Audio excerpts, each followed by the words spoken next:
So learners, here we have a blockbuster result from Oliveboard.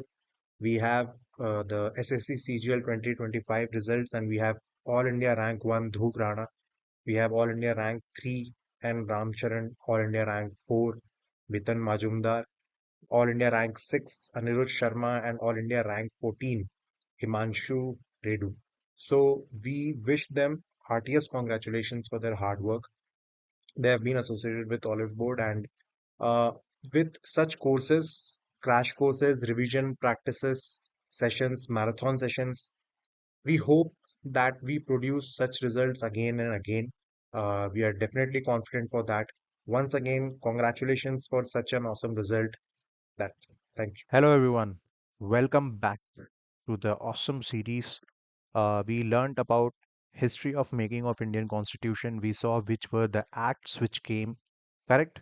We also saw the committees, Constituent Assembly, and the various dates which were important. Now is the time to practice some questions on these uh, lessons, on these two previous videos. Let us practice some questions. Let us see how much did we learn from it. Okay, so are you all ready? We'll do some practice questions here. I have included various types of questions in this. So let us have a look. Let us start with the first question. Consider the following statements regarding the Regulating Act of 1773. Always first, please have a look as to what it is asking. Is it asking correct or is it asking incorrect? Please do that because sometimes the question asks incorrect. So, correct. Which of the following statement is are correct? For the this thing 1773, it established a separate legislative council. It made the governors of Bombay and Madras subordinate to the Governor General of Bengal, and it established a Supreme Court at Fort William. So which of the following is the correct? In statement problems, first, as I told, always see it is asking correct or incorrect. Then go ahead with the statements. It made the governors of Bengal and Madras and Bombay subordinate. Yes. It established a Supreme Court at Fort William. Yes. But did it establish a separate legislative council? No. So if you get the first statement that the first statement is wrong, automatically you will reach your answers because first is there in A, first is there in C, first is there in D. So automatically your right answer becomes B. No separate legislative council existed. Bombay and Madras were subordinated and Supreme Court was established in Calcutta. So this is how we'll be proceeding question by question, statement by statement. Please be with me. Please practice along with me. In the comments, put how many questions you got right. Please, in the comments section, please put how many questions you got right. Let us go ahead. Who was the first Governor General of Bengal? Direct question. Who was the first Governor General of Bengal? Such easy questions, I call them as lassi. Lassi means very easy and smooth and sweet. Very sweet question. So it is a lassi question for us. Who was the first Governor General of Bengal? So the answer is it was Warren Hastings. Warren Hastings was the first Governor General of Bengal. Then, who was the first Governor General of India? It was Lord William Bentinck. And who was the first Viceroy? It was Lord Canning. So you must know all these by heart. Okay? So the correct answer will be C. Let us go ahead.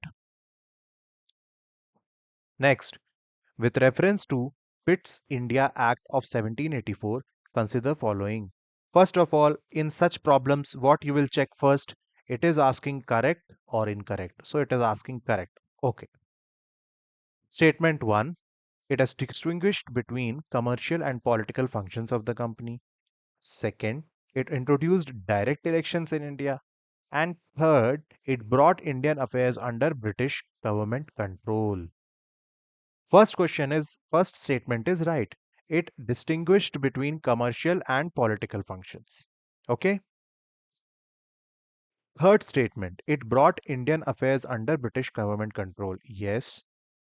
Second statement, it introduced direct elections in India. No, it didn't.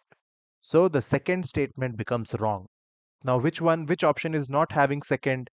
A is not having second. This cannot be the answers. So let us have a look. Statement 1, the commercial and political functions were separated in the Act of 1784. Direct elections were introduced in the year 1909. This is very important. And British government supervision was established in 1784, Pitt's India Act. So please remember this, 1909 and 19 came direct elections. I hope you all are loving it. We'll go ahead with further questions. Which act ended the commercial functions of the East India Company? Which act ended, pay attention, ended the commercial functions of the East India Company? To mark it, you can pause the video, you can take your time, mark it, and then go ahead with the explanation. Okay, I'll be continuing with the explanation. Answer B. So, the Charter Act of 1833 made EIC purely administrative body. It centralized legislative powers. Charter Act came in 1813 plus 20, 1833 plus 20, 1853. Okay, like that you can remember. Okay, chalo, let's go ahead. Next question. Consider the following statement about the Government of India Act 1919. Pay attention. Government of India Act 1919. What it is asking? Correct. It introduced diarchy in provinces. It introduced bicameralism at the central level. It abolished communal electorates. So, what do you think should be the answer? Think on it. Such statement problems SSC has started asking. So, CGL, make sure you're learning GK conceptually. Okay, so let us have a look. Diarchy was introduced in the provinces, bicameralism was introduced at the center, but communal electorates continued. They were introduced in 1909.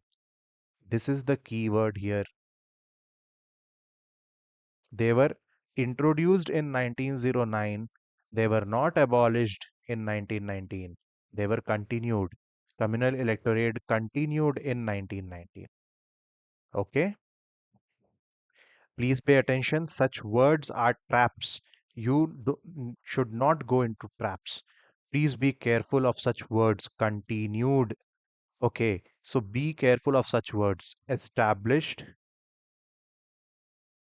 abolished, correct? Reimposed, ended. Such words are very, very, very important.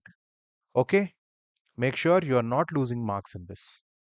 Okay, next question. Consider the following statements regarding Charter Act of 1813. First, it is asking correct. It ended the East India Company's monopoly over trade with India. It allowed Christian missionaries to enter India. It completely ended trade with China. Completely ended trade with China. Is it so? No, it is not so. Still, tea trade was allowed with China. Okay, so the first statement is right, second is right, third is wrong.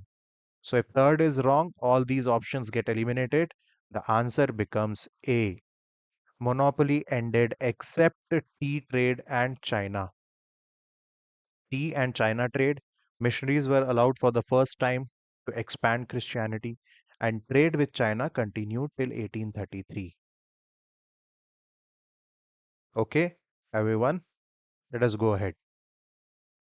Consider the following statement about the Charter Act of 1833. See, now it came. Okay, correct. It made the Governor General of Bengal as Governor General of India. Okay. It introduced decentralization of legislative powers. It ended East India Company's commercial functions. What do you think should be the answer? Did it introduce decentralization? Are you sure? No. Till 1853, the trend was centralization of powers, not decentralization. So second statement becomes wrong. If second is wrong, we have the answer as C. Central authority strengthened. It actually centralized power, not decentralized. And EIC became purely administrative. In 1813, trade was restricted. Only tea trade and Chinese was allowed. And in 1833, completely ended. Like that, you remember. Okay. Now, this is very, very important. Okay. Chalo. Let us go ahead.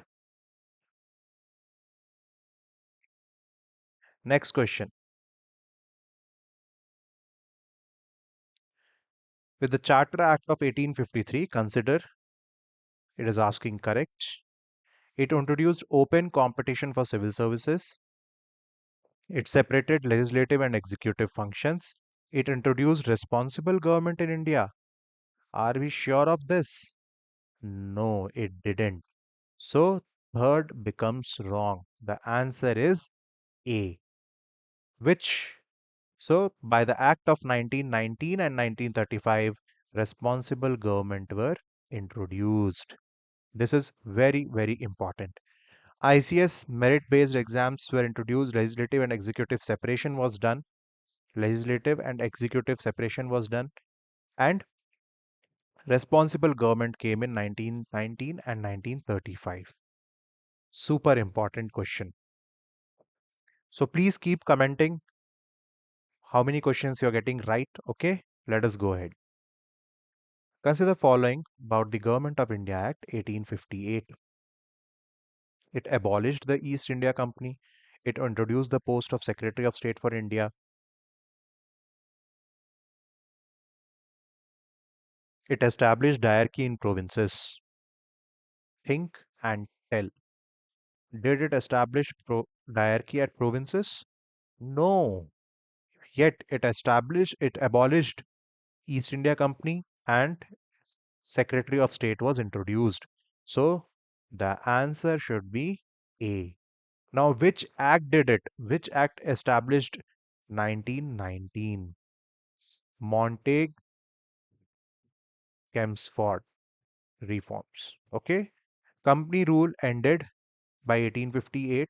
Secretary of State of India was introduced, and diarchy came in provinces in Montague Chelmsford reforms 1919. Please be sure of it. These are common exam traps. Next, Indian Council Act 1861. Correct. It introduced portfolio system.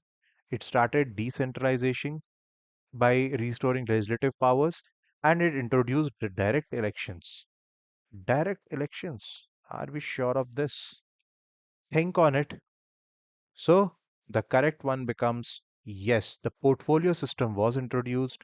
Provinces regained legislative powers. Decentralization. Correct? Decentralization. But direct elections were introduced in 1892 and 1909. This has to be remembered. Very important. Okay? Till 1858, till there was centralization of powers.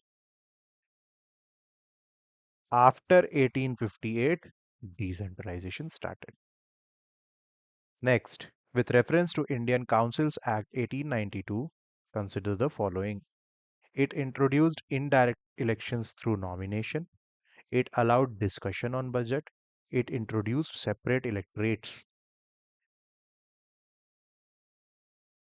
Sir, what is separate electorate? Separate electorate means a community which is having separate electorate, the members of that community only will vote for those community people, not others cannot vote for them. So which one is right? Did it introduce separate electorate? No. So automatically these three options become wrong. Your answer should be A. Beginning of electoral system indirectly, yes. Nomination was allowed, correct. Then discussion of budget was allowed. Separate electorate was introduced in Morley Minto reforms. Morley Minto, 1919. Sorry, 1909. 1919 is Monte Kempsford. Please pay attention, super important questions. Next, consider the following statement on Indian Councils Act 1909. Why I am bringing all statement problems? Because this is the new trend. This is how they are going to eliminate candidates now. That is why we are solving more questions on statement based problems. Indian Council Act 1909 Morley Minto reforms. It introduced separate electorate. Okay, let us see. It increased legislative council members. It established responsible government at the center. What do you think should be the answer? Did it do the third one? No. Okay.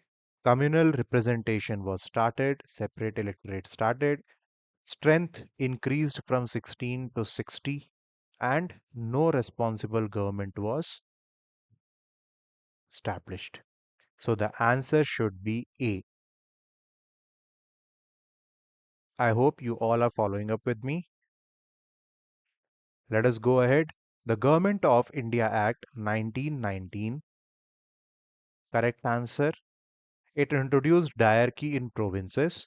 It separated central and provincial subjects. It made governor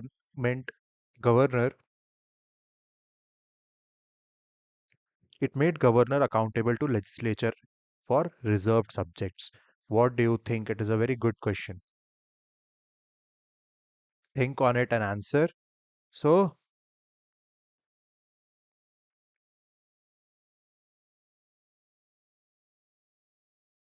governor was not accountable for reserved subjects. He was accountable for transferred.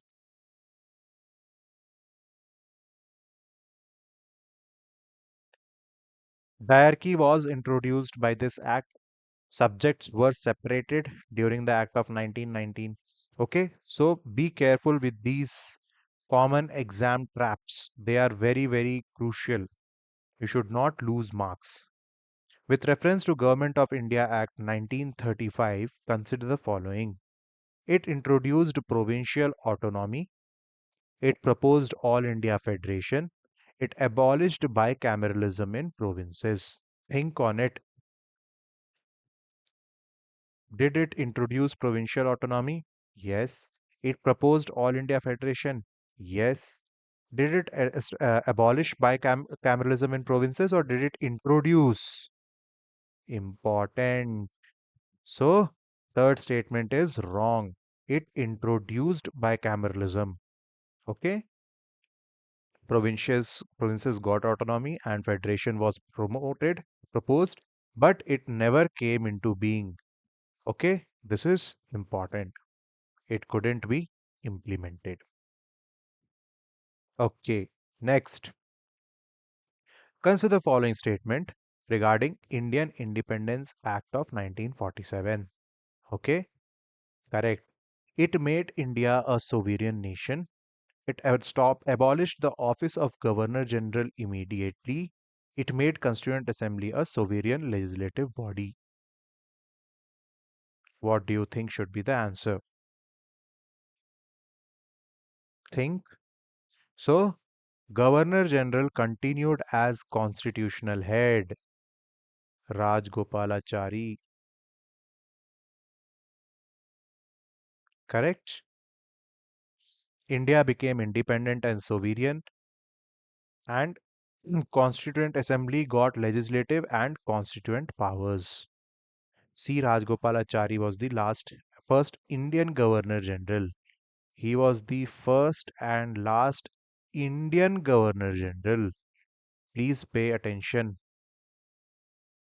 These are very, very important questions. Which act is associated with introduction of diarchy in provinces? Just now we saw Act of 1930, 1919. Sorry, in 35, diarchy was introduced at the center. So, Act of 1919, subjects were divided into transferred and reserved. That is diarchy. Sir, what is diarchy? Division of subjects into transferred and reserved. Die means two. This system was abolished in 1935. Okay. And bicameralism was introduced in provinces. Please pay attention, everyone. These questions are super, super important. Under which act was the portfolio system formally recognized? Under which act? Just now we have seen in the statement based problems. It was the Act of 1861 under which portfolio system was organized. What is portfolio? Just like today we have a defense minister, finance minister, railway minister. These posts are called portfolios. It improved administrative efficiency in governance. This is the reason they brought this portfolio system. Okay, let us go ahead. Let us solve more questions. The more you sweat in peace, the lead you bleed in war. Correct? Okay. Which act introduced separate electorate for Muslims? Easy, easy. Lassi. Remember Lassi questions? So this is one of the Lassi. Act of 1909, Morley-Minto reforms introduced communal representation, separate electorates. Major step towards communal politics. This feature continued till independence. Please remember this. Which act introduced provincial autonomy? Which act introduced provincial autonomy? So it was the Act of 1935, Government of India Act 1935. Diarchy was removed and autonomy was introduced. Please remember. Diarchy came by the Act of 1919 provinces and it was removed in 1935 Act. Okay. Please remember, these are some of the most important questions you need to solve. You should know there are PYQs in this. No question will be wrong if you follow these religiously. Next question. Under which act Central Legislative Council was renamed as Imperial Legislative Council? Again, one of the questions which have been asked. Which act the Central Legislative Council was renamed as Imperial Legislative Council. So it was the Act of 1909 that renamed the council. The strength increased from 16 to 60. Just remove this one and add 10. 16 to 60. It marked growth of legislative institutions in India. Okay, so these were some of the important questions which we saw just now. We solved. Make sure you're solving more questions like this. I'll be coming up with next topic and we'll be solving questions on that further on constitution, like structure of constitution and important articles. Stay connected, stay tuned. We'll meet in the next class. Thank you.